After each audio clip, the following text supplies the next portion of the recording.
Assalamualaikum warahmatullahi wabarakatuh. Nama saya Rika Nurainia Zahra, mahasiswa semester 5 program studi PGMI YIN Metro. Pada kesempatan kali ini saya akan menyampaikan materi tentang perpindahan panas. Seperti yang kita tahu bahwa perpindahan panas ini terjadi saat ada perubahan suhu, saat ada perbedaan suhu antara dua benda yang bersentuhan secara langsung. Saat itulah aliran panas dari tubuh muncul dari suhu tertinggi menuju ke suhu terendah, baik yang berbentuk cairan atau gas. Keduanya dianggap sebagai fluid dan gerakan molekul bertanggung jawab untuk mentransfer panas secara alami. Berikut contoh konveksi. Yang pertama, konveksi dalam kehidupan sehari-hari. Ada air mendidih. Di sini panas akan berpindah dari kompor ke panci secara konveksi, kemudian memanaskan air dari bagian bawah. Setelah itu air panas akan naik dan air dingin akan turun untuk menggantikannya. Hal ini menyebabkan gerakan Selanjutnya, contoh dari konveksi yaitu radiator, menempatkan udara bersuhu hangat di bagian atas dan menarik udara bersuhu dingin dengan konveksi secara konveksi ke bagian bawah. Selanjutnya, secangkir teh hangat.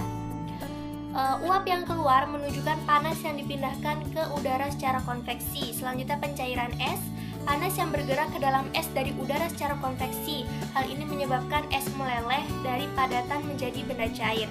Lalu ada pencairan bahan beku. Makanan beku akan meleleh lebih cepat jika berada di bawah air yang mengalir yang bersuhu dingin apabila ditempatkan di dalam air. Tindakan air mengalir ini akan mentransfer panas ke dalam makanan secara konveksi dan lebih cepat. Konveksi merupakan proses alami di mana panas akan ditransfer antara dua zat cair, dua zat gas, ataupun antara zat gas dan cair selama keduanya berada di dalam suhu yang berbeda. Konduksi.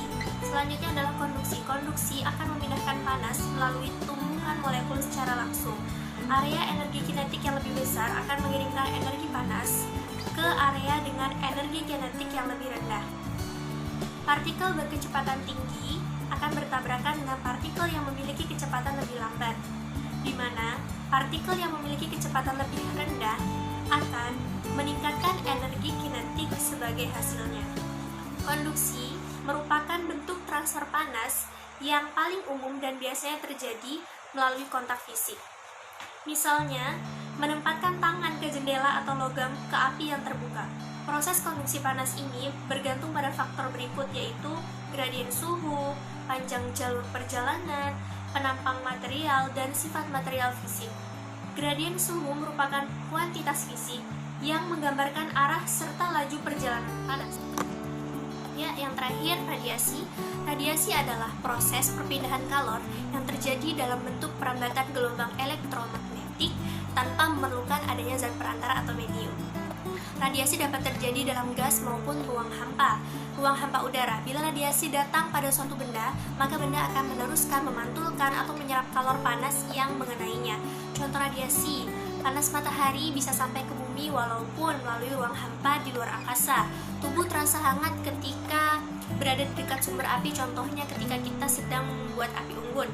Lalu panas dari lampu ketika kita akan menetaskan telur unggas.